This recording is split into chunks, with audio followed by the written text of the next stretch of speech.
Fear says you're not enough. The walls are too high. The giants are too strong. The battle is too great. But fear was never the end of the story.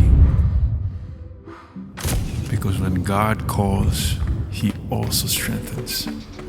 Through rugged terrain, across uncertain ground, into the dark valleys of life, He gives courage to keep moving forward. When the journey feels too long, when the path ahead is unclear, when every step demands more than we think we have, God goes before us. Strength for the journey, faith for every step, courage for the calling.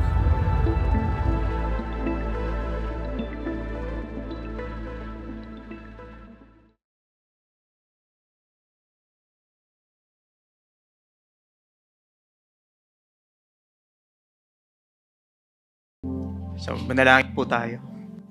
Panginoong Hesus, maraming salamat. Dahil bago ka umakyat at maluklok sa kanan ng Ama, ipinangako mo ang iyong banal na Espiritu. Panginoon, salamat dahil sa pagbabautismo at sa kapangyarihang dulot ng banal na Espiritu, naitayo ang iyong simbahan, naitayo ang iyong sambahayan. At naniniwala kami, O Diyos, na ang kapangyarihan ng mga unang tumanggap nito ay siya ring kapangyarihan na nasa amin ngayon bilang mananampalataya. Banal na Espiritu, salamat sa pagsama mo sa amin sa araw na ito. Salamat, O Diyos, sa katatagan na ibinibigay mo sa bawat isa. Tinataas rin namin sa inyo, Panginoon, ang aming bansa na kasalukuyang dumaranas ng kalamidad. Dalangin ko, O Diyos, na patatagin mo ang iyong mga anak. Kalingain mo, Panginoon, ang iyong sambahayan. At gayon din, O Diyos, ang mga bayan na nakararanas ng matinding hampas ng ulan o pagbaha, Panginoon, yakapin mo sila, O Diyos, at ipakita ang iyong kaluwalhatian at pagmamahal. Tunay ngang patuloy na dumadaloy ang iyong pag-ibig sa bawat isa. At Panginoon, dalangin ko na bilang iyong mga anak, padaluin din namin ito sa aming mga kapwa. Nang ikaw ang makita at maihayag sa lahat ng aming ginagawa, ikaw ang makita at maitanghal sa buhay ng iyong mga anak. Dalangin ko, O Diyos, na pagpalain mo ang iyong salita sa oras na ito. Ihayag mo ang iyong kalooban sa bawat isang makaririnig nito. Itago mo ang iyong lingkod sa iyong likuran na ikaw ang makita at marinig ng bawat isa. Ito ang aming panalangin, may papuri at pasasalamat sa pangalan ni Jesus. Amen at amen. So manatili po tayong nakatayo. You have your Bibles with you, kindly open it. We'll read from Joshua 6, verse 1 to 7. Joshua 6, verse 1 to 7. So I'm reading from ESV. So kung nandiyan na po kayo, sabayan nyo na lang po ako. So in verse 1, now Jericho was shut up inside and outside because of the people of Israel. None went out and none came in. And the Lord said to Joshua, see, I have given Jericho into your hand, with its king and mighty men of Baal. You shall march around the city, all the men of war going around the city once. Thus shall you do for 6 days. 7 priests shall bear 7 trumpets of ram's horns before the ark. On the 7th day you shall march around the city 7 times, and the priest shall blow the trumpet, and when they make a long blast with the ram's horn, when you hear the sound of the trumpet, then all the people shall shout with a great shout, and the wall of the city will fall down flat, and the people shall go up, everyone straight before him.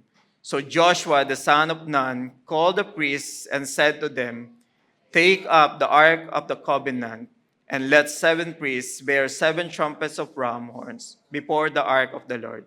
And I said to the people, go forward, march around the city, and let the armed men pass on before the ark of the Lord. This is the word of the Lord. You may now be seated. Maulan na hapon sa ating lahat. Mukhang nagmantika na, natulog na yung mantika natin sa lamig na. So magandang hapon po sa ating lahat. By the way, I'm Leo, one of the leaders and staff here in our church. So nasa ikalawang linggo na po tayo ng ating serye, pinamagatang Called to Courage. Yung nilamig ka, di ba? Called, hindi po yan yun. No? So Called to Courage, ang pagtawag para sa kalakasan. So this series shows us how God gives strength to His people in every circumstances to do the things that He is calling them to do in light of His redemptive plan. So, hinighlight ko yung redemptive plan because the overarching theme of 2026 is all about mission, and we will anchor this preaching into the mission of God. Actually, the whole meta-narrative or the whole story of the Bible is about God's in mission. Now, from the beginning pa lang, when He created the universe, God get out of Himself to create the universe. That's include us. So that God is already in a mission. And during the fall, God is in a mission to redeem humanity pabalik sa Kanya. Kaya ganun natin titingnan every aspect of Joshua and even the Bible, the redemptive plan of God's mission.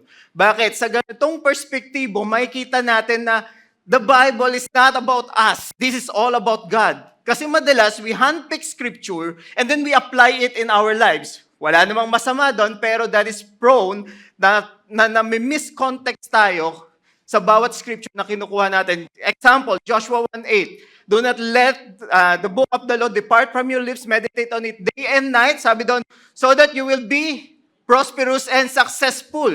Actually, if we will look at the redemptive plan of God or the mission of God, prosperity and success doesn't mean personal natin or something that is we gain.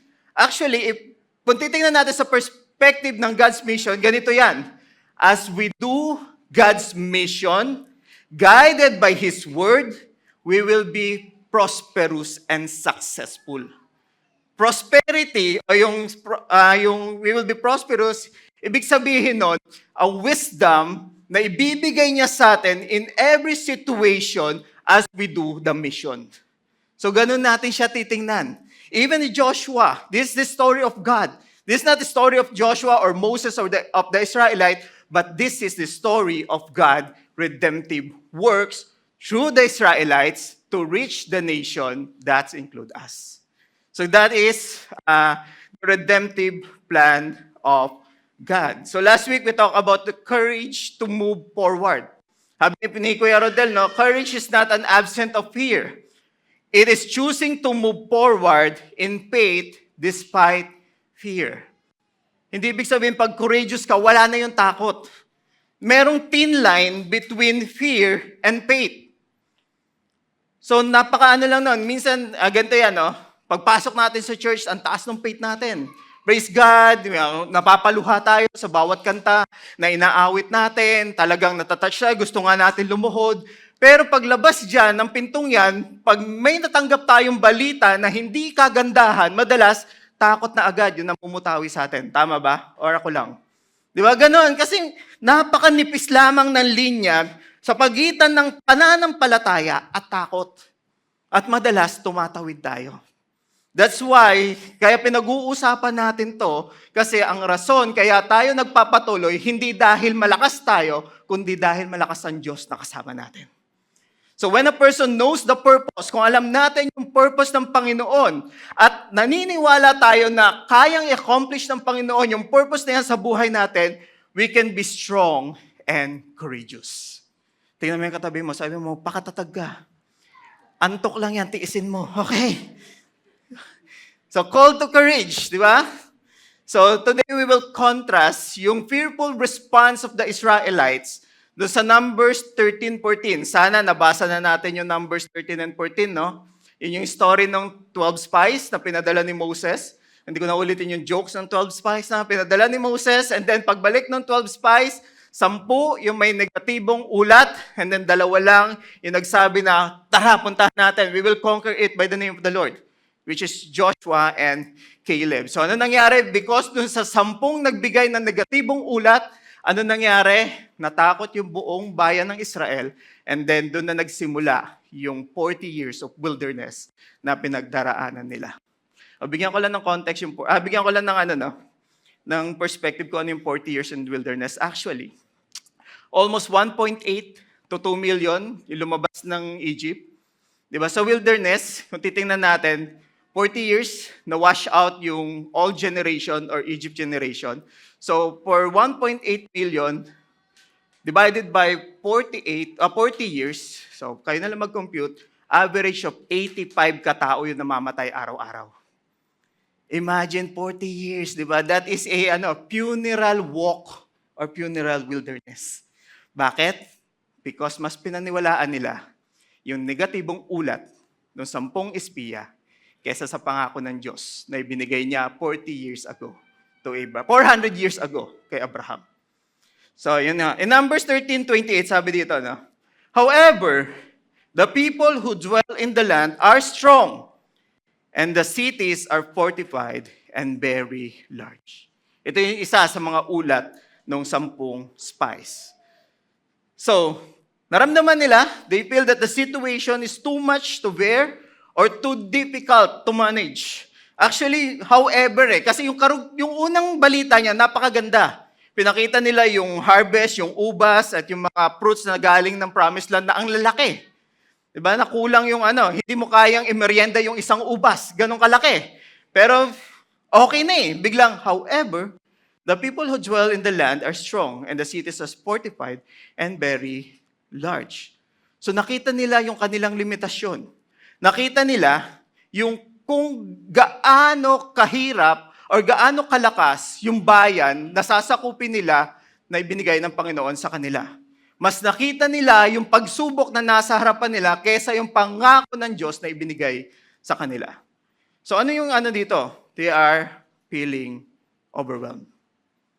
Nakita nila yung pader na nasa harapan nila. Nakalimutan nila yung Panginoon na naglabas sa kanila sa Ehipto, lumaban sa makapangyarihang Pharaoh, hinati ang dagat upang makatawid sila ng hindi nababasa ang kanilang mga paa. Sinamahan sila sa bawat paglalakbay, apoy na haligi sa gabi, haliging ulap sa umaga, pagkain na kusang bumababa mula sa langit para mabuhay sila sa ilang o sa wilderness. Dahil sa nakatuon sila sa kung ano yung nasa harapan nila, nakalimutan nila lahat ng ginawa ng Panginoon sa kanila.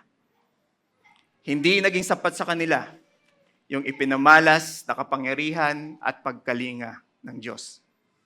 Kaya maging ang pangako ng Panginoon, nakalimutan nila.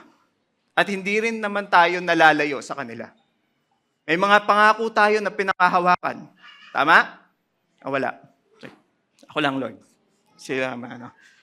May mga pangako tayong pinangahawakan, pero pag nasa harapan na natin yung pagsubok na tila imposible nating makayanan, nakakalimutan natin yung Panginoon. Madalas, gumagawa tayo ng sarili nating diskarte. At kapag wala na tayong paraan na maapuhap, madalas sinisisi pa natin ang Diyos. Na Lord, di ba pinangako mo to? Bakit pinagdaraanan ko to? So yun yung pag-uusapan natin ngayon. Ang laki ng pangako ng Diyos. Pero yung lapad ng pader, yun nakita ng mga Israelita. So mapapansin natin, kapag sa sitwasyon tayo nakatingin, ang susunod na titingnan natin is yung kakayahan natin. At laging sa ganitong pagkakataon, ipamumukha sa atin ng sitwasyon yung kakulangan natin. Hanggang sa hindi na tayo makagalaw at wala ng lakas upang magpatuloy. Kaya nga, in Joshua 1, balikan ko lang, God commanded Joshua, have I not commanded you? Actually, hindi nagtatanong si Lord dito. Ina-affirm niya, kino-confirm niya, di ba ako yung nag-command sa'yo? Ganun yon in translation.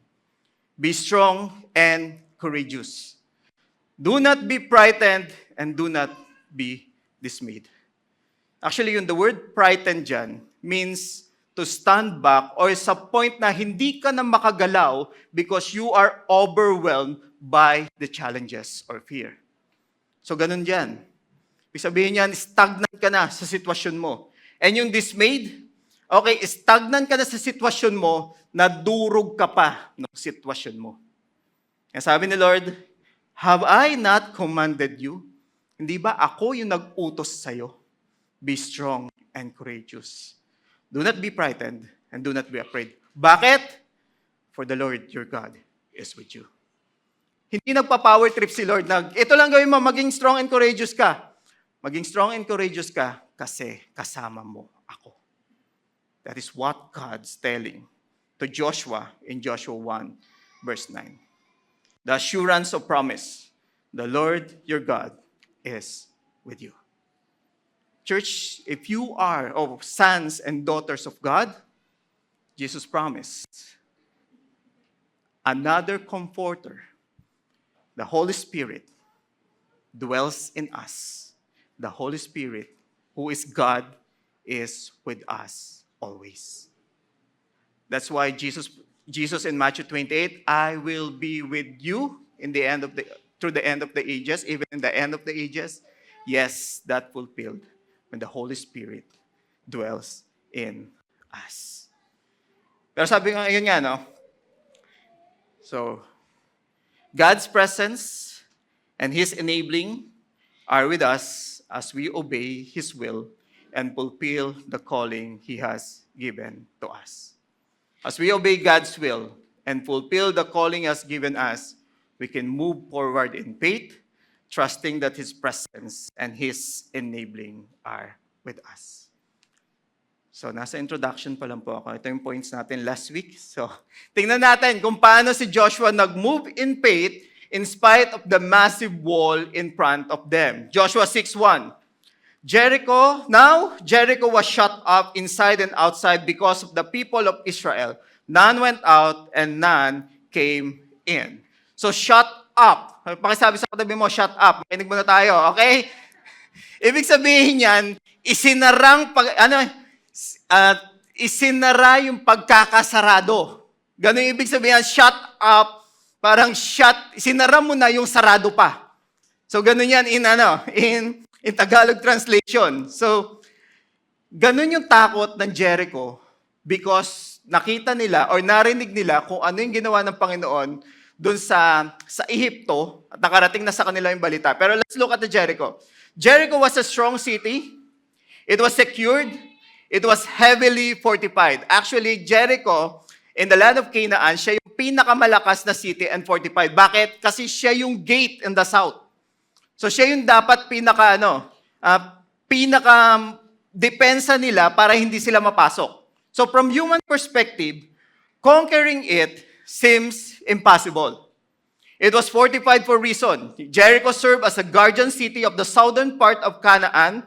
It was the kind of city that intimidated the 10 spies, ito yung nakita nilang city, and made them afraid to move forward. So ganito yung itsura ng ancient Jericho. So merong ditch, revetment wall, lower wall, rampart, then upper wall bago pa yung city. So imagine ganito yung i-conquer nila. Ito yung reconstruction image. Pero yung side view niyan, ganito. Yan. Sabi dito, approximately measurement based on archaeological evidence and reconstruction. So Jericho was not protected by a single wall. It was massive defensive system, which made direct assault practically impossible. So yung ditch pa lang, meron ng 8-meter wide na hukay na kung saan doon pa lang pwede na kayong i-ambush. So naniniwala ako na outside the ditch, doon umikot yung Israel. Imagine parang kanal yan na 8-meter wide, so hindi agad-agad babahain yan. Kung ganyan lang yung mga flood control, baka walang baha. Pero hindi. Sige, from the human perspective, this was an intimidating and seemingly impossible fortress to conquer. So despite Joshua's extensive military experience, nakita natin yung battle ni Joshua in Deuteronomy, he was never led an attack on a fortified city prepared to withstand a prolonged siege. There was also, sa side ng Israel, yes, fortified na yung city, grabe yung defense nila, and then also may question dun sa armaments ng Israel. Wala silang experience to conquer the wall or to siege the wall. Walang experience yung mga army nila or walang weapon na kung paano aakyatin yung wall. Ang meron lang sila, limited to sling, to arrows, and even to spear. Imagine, tirador, ganyan. Tapos may aaray na aray, ganon. May ibig sabihin may tinamaan, di ba? Hindi. This is,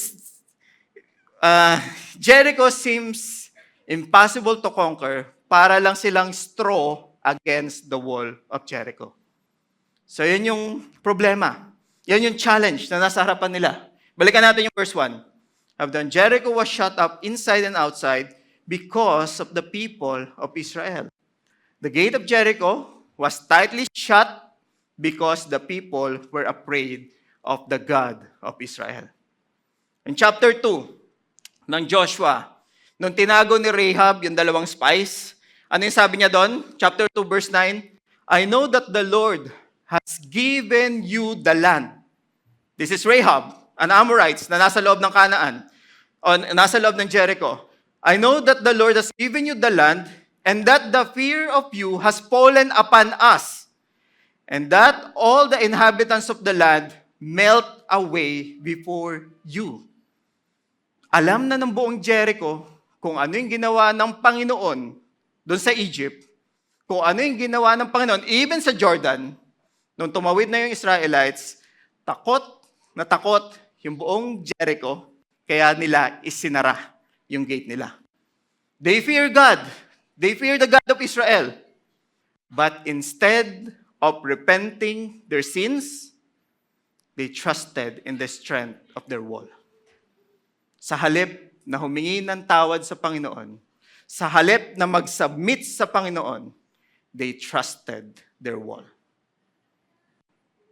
So sabi ng mga archaeologists, may mga jars of grain na natagpuan doon sa site ng Jericho na kung saan enough yung grain to sustain 6 months of siege.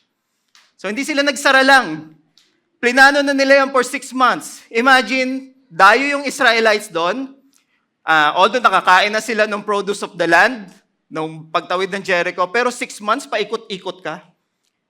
Church, gutom yun. Di ba? Pero inside the Jericho, andun yung security nila, trust nila sa wall, nandun din yung pagkain nila enough to sustain 6 months. Walang labasan. Para silang, ang tawag doon during pandemic, di ba? Para silang lockdown sa loob, pero grabe. Grabe yung ayuda for 6 months. Kung ba't pa ako lalabas? Na-enjoy yung mga kalaban, di ba? So, ganun nila pinagkatiwalaan. Alam nila kung anong ginagawa ng Panginoon, pero mas pinagkatiwalaan nila yung bagay na meron sila at nakita nila. Sometimes, we can be like Jericho. We know God is real. We know He is powerful. We may even afraid of the consequence of disobeying God. But instead of surrendering to God, we build our own walls. Our walls can be our success, our position, relationship, money, abilities, or reputation, or even our own strength. We trust these things to protect us rather than trusting God. The question is not simply, do I believe that God is powerful? The question is, have I surrendered to Him? Hindi sapat na alam mong makapangyarihan ng Diyos. Dahil alam mong makapangyarihan ng Diyos, dapat isuko mo ang lahat sa Kanya. Because faith is not merely recognizing God's power. Faith is responding to God's power with repentance, surrender, and obedience. And take note of this. The demonstration of faith is always obedience. Faith and obedience are inseparable. But obedience is always tested in crisis. Di ba? Pag smooth yung lahat, going smooth yung lahat, di ba? Napakadaling sabihin na, okay, I trust God, I obey God. Tama? Lord, okay, pagkakatiwalaan kita. Susundin kita kasi smooth ang lahat. But the crisis reveal whether we will actually continue to obey Him when obedience becomes difficult. costly, or frightening. Mas mahirap mag-obey kapag hindi na natin ma-explain kung ano yung pinagdaraanan natin. Mas mahirap mag-obey kapag hindi na natin maintindihan yung pinapagawa ni Lord sa buhay natin.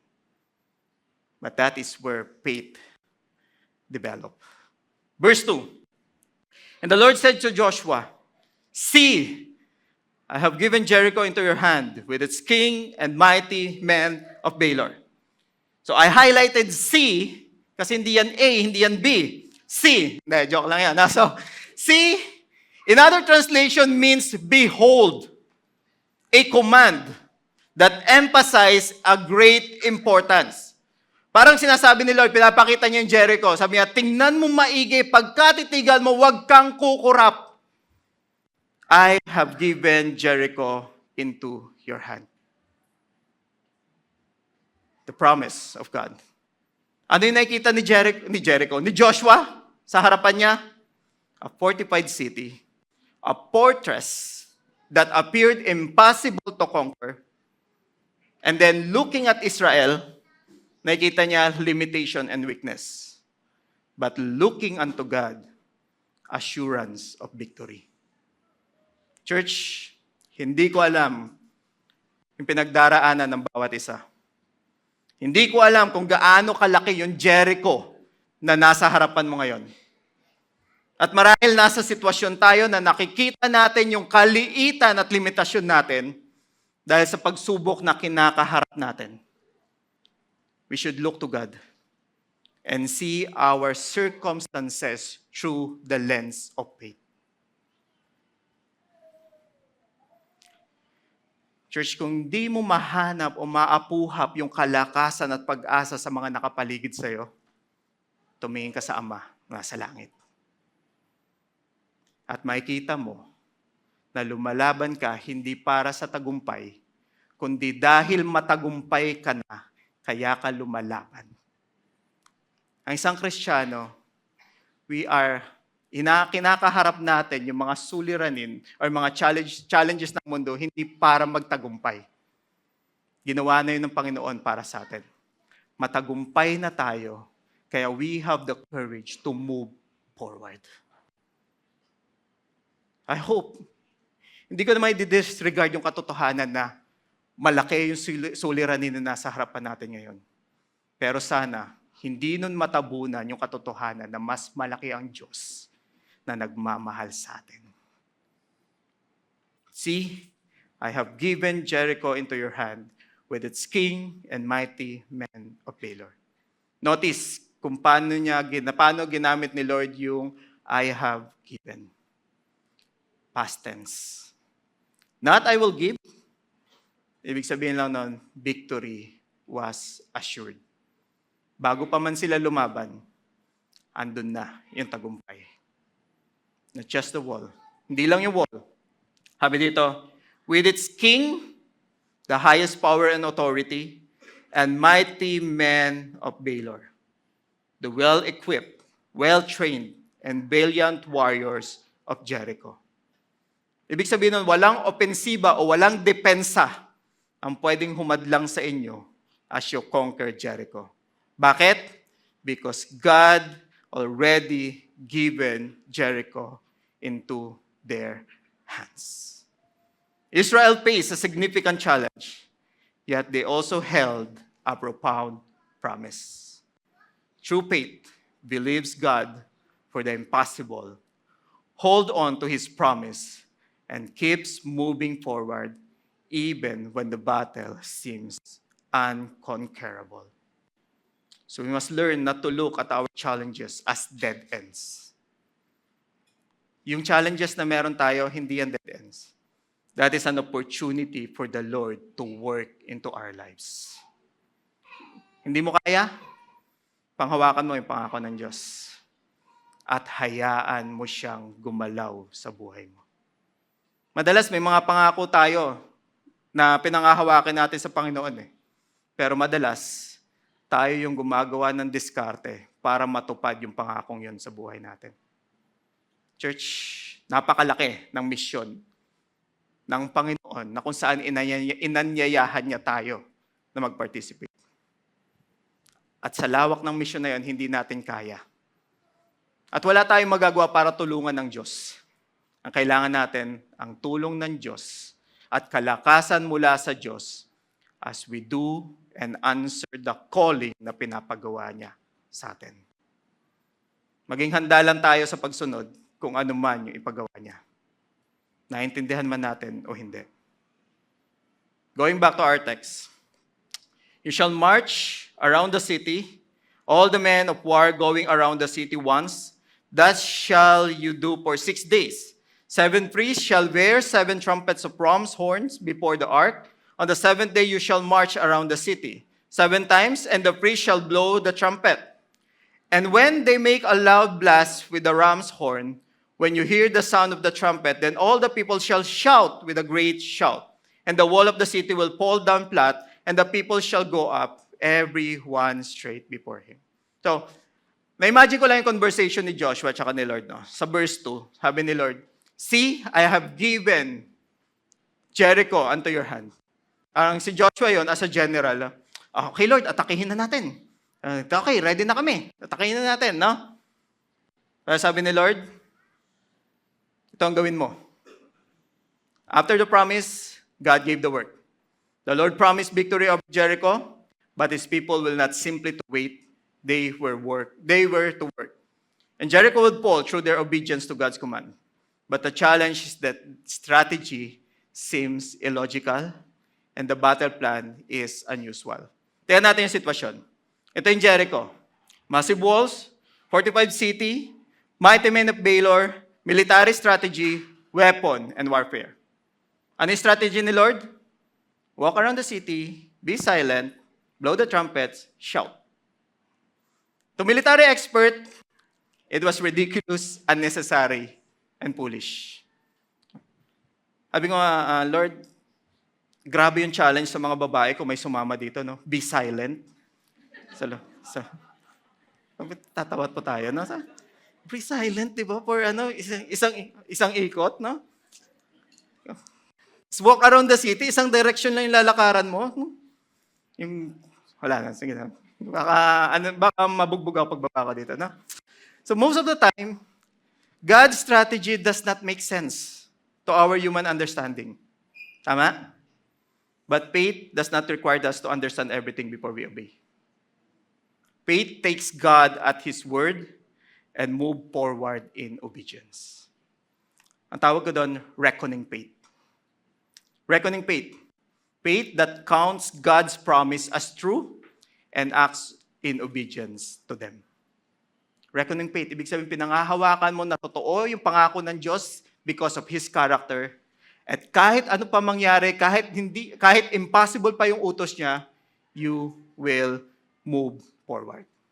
Why? Because God's character is what anchors our trust in His. God's character is what anchors our trust in His promise, and when we lack understanding. Faith begins when human understanding ends. Bakit? Kasi pag naiintindihan mo lahat, definitely that is not faith.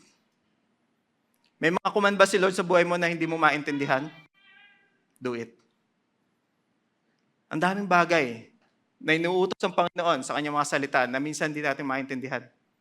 Yung tipong magpatawad kahit alam mong may karapatan kang magalit. Mahalin yung mga taong labis kang sinaktan o inabuso ka. Magbigay kahit ikaw mismo nakararanas ng pagkukulang o kakulangan. Maglingkod sa gitna ng kapaguran. Yung pipiliin mo ang kabanalan kahit pa ang lahat sumalungat ka sa agos ng mundo. Yung magtiwala, natutugunin niya ang panalangin mo kahit ilang taon o dekada mo na itong pinapanalangin. Madaming mga bagay na mukhang illogical. Actually, illogical, counterintuitive. But that's how faith works. Faith begins when human understanding ends. Church, kaya mo bang magtiwala na tapat ang Diyos at mahal ka niya? Kahit hindi mo naiintindihan at salungat sa iyong inaasahan ang kasalukuyan mong sitwasyon. God never asked Joshua to understand His plan. He asked him to trust His word. Look at how he responds. Joshua 6, verse 6. So Joshua, the son of Nun, in-explain na ni Kuya Rodel last week na we pronounce it Nun. Kasi ang hirap ng mga anak nung Nan, di ba? Joshua, the son of Nun, called the priests and said to them, take up the ark and covenant, and let 7 priests bear 7 trumpets of ram's horns before the ark of the Lord. Basahin nyo na lang yung 6 to 21 sa mga bahay nyo. No? After Joshua received the command na mukhang imposible, mukhang foolishness, anong ginawa niya? Called the priests and said to them, immediately, unlike Moses, di ba, nang tinawag si Moses sa burning bush, nakipag-wrestle siya kay God.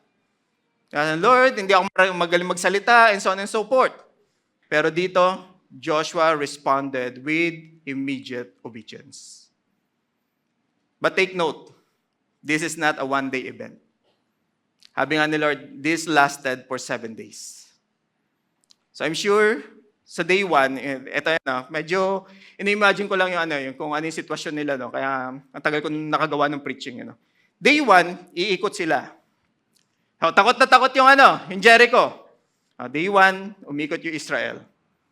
Then, siguro yung thinking ng Jericho, ano kayong mangyayari? Atake na ba sila? Okay. Day 1, walang nangyari. Okay. Sige, baka, lang nila, na niread lang nila yung trail or yung track. Day 2, ito na naman sila, aga nila, okay. Umikot ulit. Wala na naman nangyari. Day 3, umikot ulit. Wala na nangyari. So kung ako'y nasa loob ng Jericho, pinagagawa ng mga to. Di ba? Di ba? Or ako lang talaga yung masama ugali, no? Pinagagawa ng mga to. Ikot lang ng ikot, nagpapakapagod lang itong mga to. Wala naman nangyayari. Day 1, day 2, day 3. Siguro sa day 4, nasabi ng Jericho, kahibangan yung ginagawa nyo. Tama? At kung ikaw naman, yung nasa Israelite side, Lord, day 4 na. Nagpapakapagod lang tayo, Lord. Ako lang yan. Sila hindi ganun. Tsaka alam ko kayo hindi ganun. Lord, sige hanggang day 7 to Lord, kahit wala kami nakikita. 3rd day, 4th day, although this is not mentioned in the scripture, perhaps the people of Jericho were already mocking them. All they can do is walk. They don't have the army, they don't have the resources, or even scale the walls and fight. Here's the principle. Church, sometimes you may be mocked by the word because you choose to live differently. From the word perspective. Because you're following the command of the invisible God. The word may mock you because your faith and obedience do not make sense to them. But remember, it may only be the first day, or the 3rd day, or the 4th day. The battle is not over. Yes, pwede kang pagtawanan ng mundo. Dahil sa kung paano mo pinapamuhay yung pananampalataya mo. Your church, maybe, 1st day, 2nd day lang yan na life natin. Hindi pa tapos si Lord sa buhay natin. Pero tatapusin niya rin kayo. Okay? Keep obeying. Keep trusting. Because what looks foolish to the world may become testimony of God's faithfulness tomorrow. God is working even when we cannot see visible or immediate progress. Ulitin ko yan. God is working even when we cannot see visible or immediate progress. Sabi ko nga sa church history, when I taught church history last week, yung obedience mo ngayon, pwedeng hindi mo na makita yung fruit. Pero your obedience today can be a blessing to the next generation na susunod. So wag po tayong panghinaan ng loob kung hindi natin nakikita agad-agad yung resulta ng pananampalataya natin.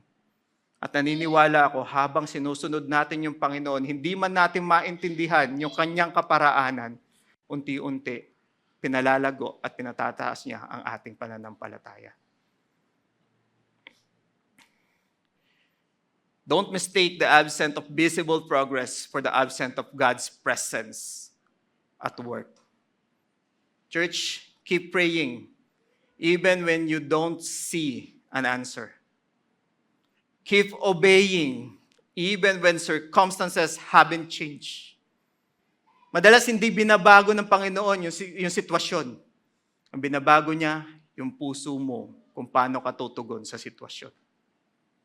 Keep serving even when no one seems to notice. Keep trusting even when the breakthrough hasn't come. And keep walking even when the wall's still standing. Some believers quit on the sixth day.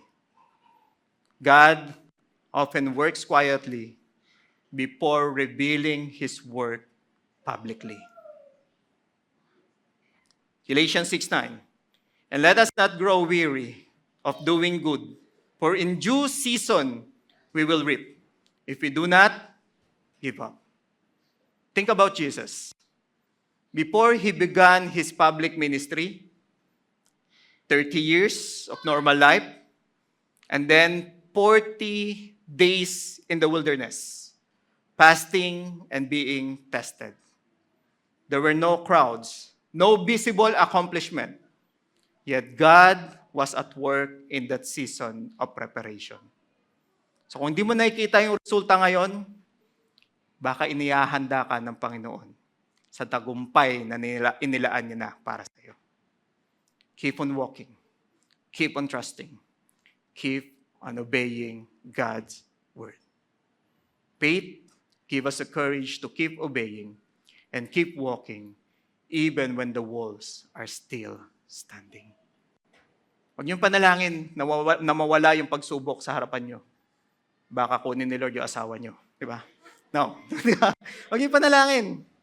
Kundi Lord, gaano man kalaki yung pagsubok sa harapan ko, samahan mo ko. Faith is demonstrated through absolute obedience to God's way. Do not hesitate to do what the Lord told us to do. Delayed obedience is often caused by lack of faith. Joshua 6:15-16. On the seventh day, they rose early. Jump na ako doon, no? At the dawn of the day, they marched around the city in the same manner 7 times. It was only on the day that they marched around the city 7 times. So mas marami ng ikot. And at the 7th time, when the priests had blown the trumpets, Joshua said to the people, "Shout, for the Lord has given you the city." Actually, yung trumpet of Rams dyan, 2 trumpet yung ginagamit ng Israel. The silver, which means pag blow nila, start ng battle or susugod tayo. Yung trumpet of Ram's horn, binublow lang yan kapag victorious na. Kaya yun yung ginamit dyan. The priests had blown the trumpets. Means they are already victorious. Hindi pa gumuguho, pero they blow the trumpet already. Shout, for the Lord has given you the city. This is a shout of victory. Israel did not defeat Jericho because they had better weapons. They won because God fought for them. This battle belongs entirely to God. The conquest of Jericho magnifies God's power, not Israel's strengths. It highlights the character of God and the obedience of His people as their response in faith. Church, total obedience witnesses God's power when God's people trust in His character. God's awesome and limitless power give us strength to do what is calling us to do, even when it may not make sense to our finite minds. It is often in these moments of unconventional faith that God's power is most clearly revealed. I believe God is alam mo yun, yung Diyos na sinasamba natin is a God of surprise and God of miracle. Pero kailan nagkakaroon ng miracle? Kapag merong hopelessness at merong challenge. Pag maganda yung buhay mo, definitely, hindi mo nga ma-appreciate yung daily blessings ni Lord. Tama? Pero pag nasa dead end ka na, that's how God That's a miracle of God. Means madalas dumarating. Bakit? Kasi, imagine this. Pag nasa dead end na tayo, di ba? Wala na tayong ibang pwedeng asahan kundi si Lord eh. Tama? Wala tayong ibang pwedeng takbuhan kundi si Lord. Bakit hindi ganito? Bago pa tayo umabot sa dead end, pagtiwalaan na natin si Lord dito pa lang. Because all victory already given unto us. We simply need to trust Him and place our faith in Him completely. So Jericho reminds us that humanity faces an impenetrable wall. Humanity, tayo, meron din tayong wall. Hindi lang challenges, hindi lang city wall, but the wall of sin. At yung wall na yon, kung paano nagseseparate sa Jericho into Israel, yung wall din na yon, the wall of sin, yung nagseseparate sa atin from God, separate sa atin from God. Yung wall na yon, yung nagbibigay ng distansya sa atin sa Panginoon. And there's nothing we can do to bring that wall down through our own efforts or abilities. Pag tinignan natin yung story ng Jericho, in the midst of Jericho, mayroong babae na binanggit. And that is Rahab, a woman who trusted in God of Israel. Ano nangyari sa kanya? Joshua 6:25. But Rahab the prostitute and her father's household and all who belonged to her, Joshua saved alive. Imagine yung description na nilagay dito kay Rahab. Rahab the prostitute. Or the harlots in other translation. So ganun yung scene, ganun pinakita ni Joshua or ng author of Joshua kung sino si Rahab. But Rahab's story points us to God, to His greater plan of salvation. Rahab is an Amorite. She belonged to the people na under God's judgment and destruction.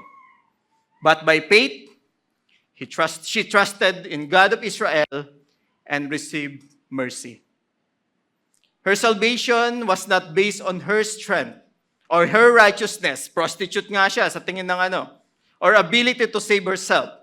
It was God who provided the way. And the point is, on the cross of Jesus Christ, humanity stands behind an even greater wall. The wall of sin that separates us from a holy God. We cannot tear it down through our good works, religious efforts, or human strength, but the cross of Jesus Christ seems foolishness to the world, became our salvation. Nakita natin that even in our salvation, tinitingnan ng mundo na foolishness yung cross ng Panginoon. But in the spiritual eye of God or plan ni Lord, that is victory already. The world, the message of the cross may seem foolish. How could a crucified Savior bring salvation? How could God save us through what appears to be weakness and defeat? Yet, what seemed foolish to the world is the wisdom and power of God. 1 Corinthians 1:8. For the word of the cross is folly to those who are perishing, but to us who are being saved, it is the power of God. So at the cross, Christ took the judgment we deserve and opened the way for us to be reconciled to God. So like Rahab, we are saved not by what we accomplish, but by trusting in what God has accomplished for us through Jesus Christ. So Jericho reminds us humanity's helplessness. Rahab reminds us of God's mercy. Ito yung wall, humanity's helplessness. But Rahab reminds us of God's mercy. Old Testament pa lang, may kita na natin that salvation is by grace through faith in God. And the cross revealed the power of God to save. So that's the story of Jericho. That's chapter 6 of Joshua. Not about Israel, not about Joshua, not about the wall of Jericho, but about God who fulfilled His promise, God who walked together with His people, and God who protect those who belongs to Him, and God who offers salvation, who gives salvation to those who believe. That is why we have a reason to be strong and courageous. We are called to courage. May I invite everyone to stand as we pray? So today, church, what wall are you facing? Ano yung tila napakalaking pader na nasa harapan mo ngayon? Maybe it is a situation that seems impossible. A circumstance you cannot control or a command from God that does not make sense to you. Don't stop walking. Don't stop trusting. Don't stop obeying. Like Joshua and the Israelites, trust God's character even when you cannot see the outcome. Keep walking in faith because God is working even when the walls are still standing. So let me share this personal testimony. We're going to Timor-Leste on September 10. Pero yung pag-raise ng fund is a very challenging, especially lalo ngayon na nagtataas lahat, may war sa Middle East, no?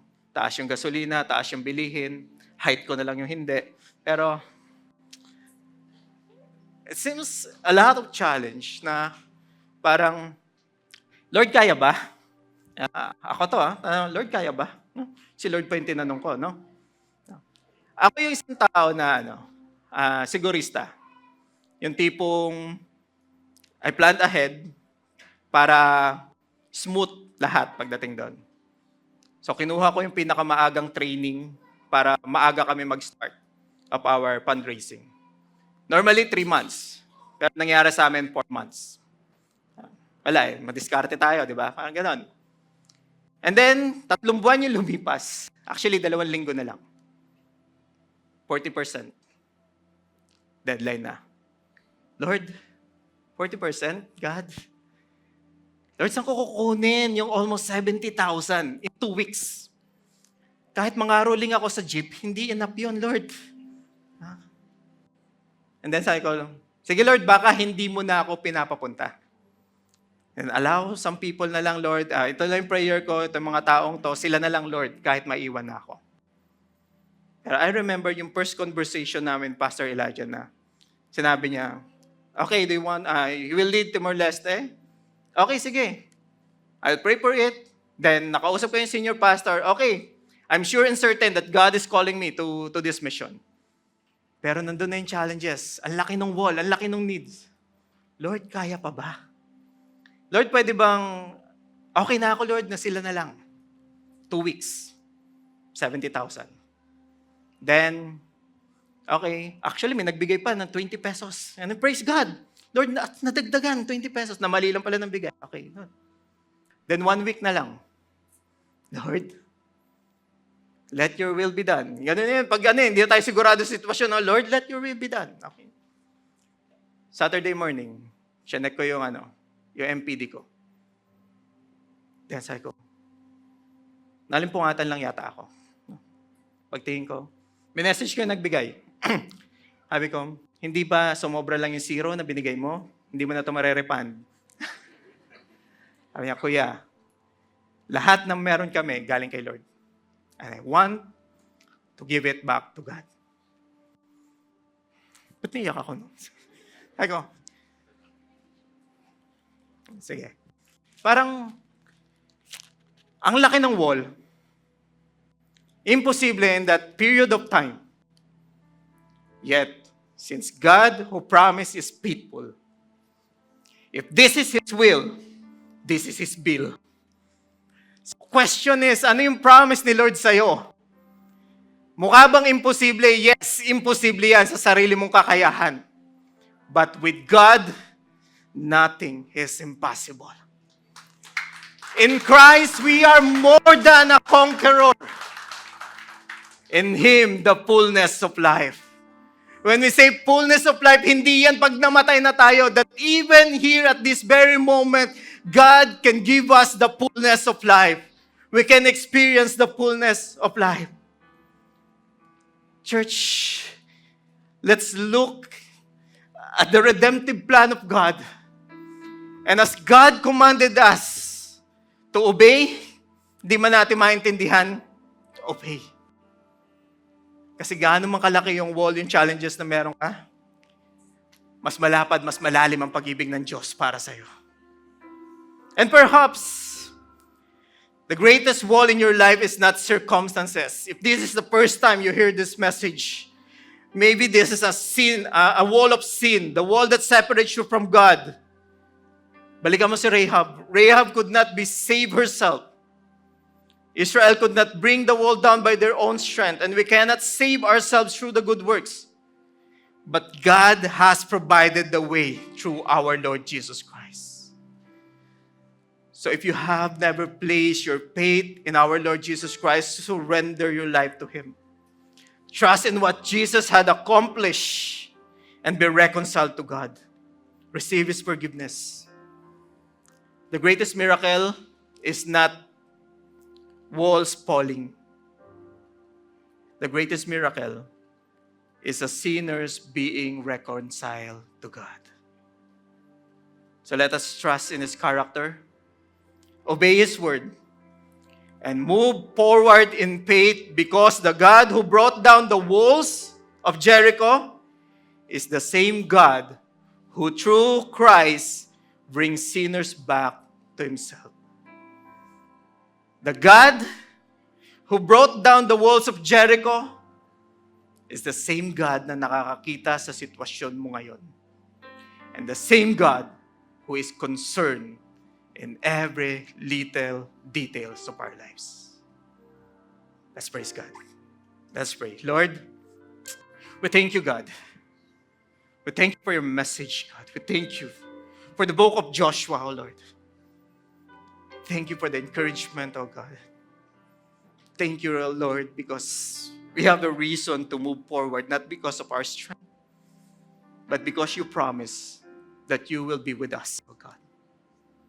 Lord, thank you for the wisdom, for the success in every circumstance, in every situation. Lord, help us. Increase our faith, oh God, to respond in obedience, oh Lord, kahit pa hindi namin naiintindihan yung pinapagawa mo, Panginoon. Lord, this is my prayer to your people. Kapag may mga bagay kaming hindi maintindihan, ang tugon namin ay hindi kung paano, kundi Lord, samahan mo ako na magpatuloy, hindi ko man maintindihan. Lord, I pray that you use us this week as we serve you. And may we, in every sense in our lives, will be overwhelmed with gratitude over the blessings that you have given to us, oh God. Lord, I pray that as you encourage us through your word, oh God, use us also to encourage people around us, oh Lord. Yung mga taong may mga malalaking pader sa harapan, Panginoon,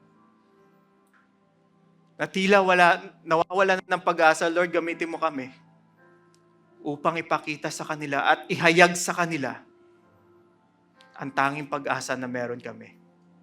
Ikaw at ikaw lang, O God. Salamat po sa oras na ito. Dalangin ko ang kaligtasan ng bawat isa. Sa pagyao namin sa lugar na ito, Panginoon, gamitin mo kami bilang asin at ilaw na maghahayag ng iyong kadakilaan. Pagpalain mo ang iyong sambahayan. Samahan mo kami, O Diyos, at tulungan mo kami panghawakan ang iyong pangako. Dahil naniniwala kami, ang Diyos na aming sinasamba, hindi niya lang nais, kundi kaya niyang gawin ang lahat ng salita na kanyang ibinigay sa amin. Thank you for your grace. Thank you for your love. Bless your people, Lord. This is all I pray. In Jesus' name, amen and amen. May the love of the Lord, the grace of our Lord Jesus Christ, and the fellowship of the Holy Spirit be upon us. Go and make disciples. Thank you, everyone. See you next week. If you need prayers, pwede po tayo pumunta sa harap. There are people willing to pray for us. God bless everyone.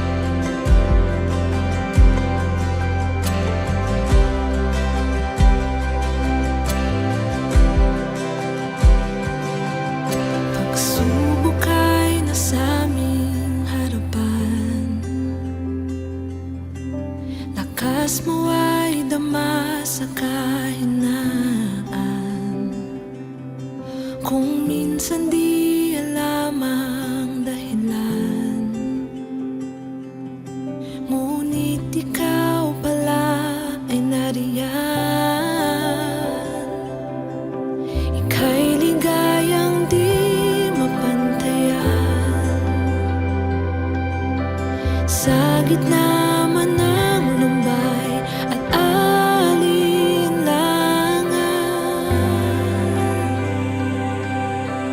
O Panginoon,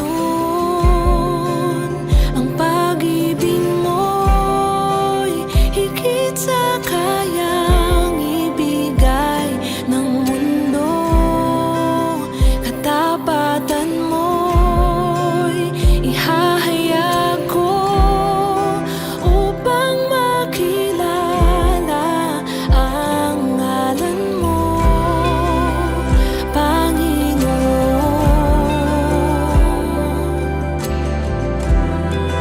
O Panginoon,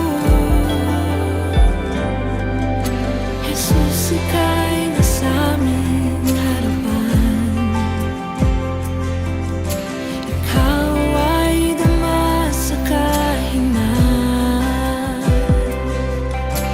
Ikaw lamang ang tanging dahilan. Ang iyong presensya'y laging nariyan.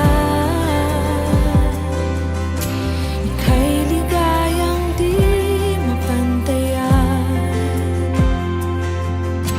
sa gitna man ng lumbay at alinlangan.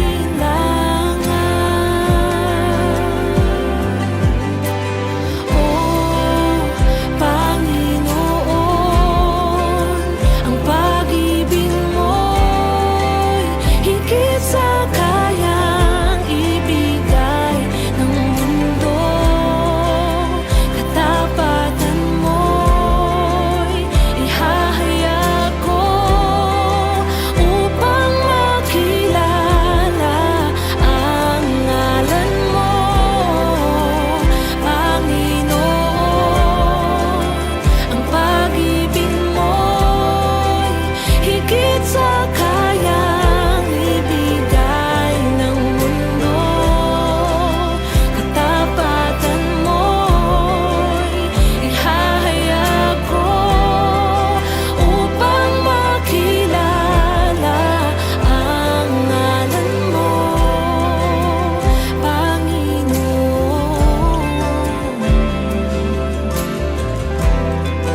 O Panginoon, sapat ang biyayang nagmula sa'yo,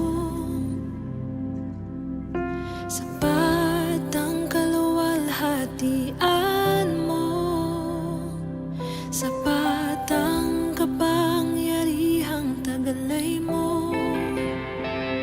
Buong galak itataas ka, O Kristo. Sapat ang biyayang nagmula sa'yo,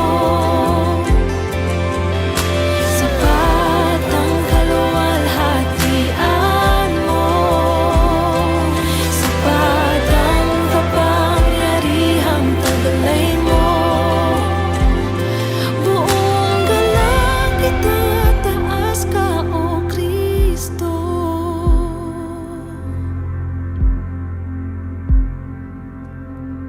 O Panginoon, ang pag-ibig mo'y higit sa kayang ibigay ng mundo. Katapatan mo'y ihahayag ko upang makilala ang ngalan mo, Panginoon.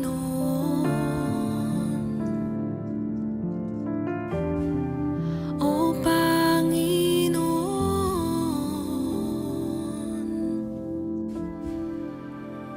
San man dalhin parte ng daigdig, nariyan ka.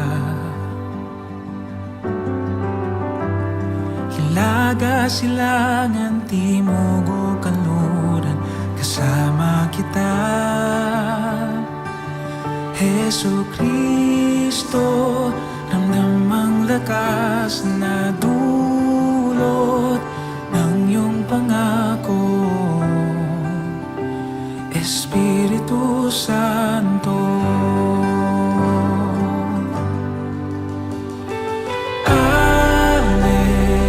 Alleluia, kadakilang walang kapantay. Alleluia, sa iyong kalooban ako'y sasabay. Alleluia.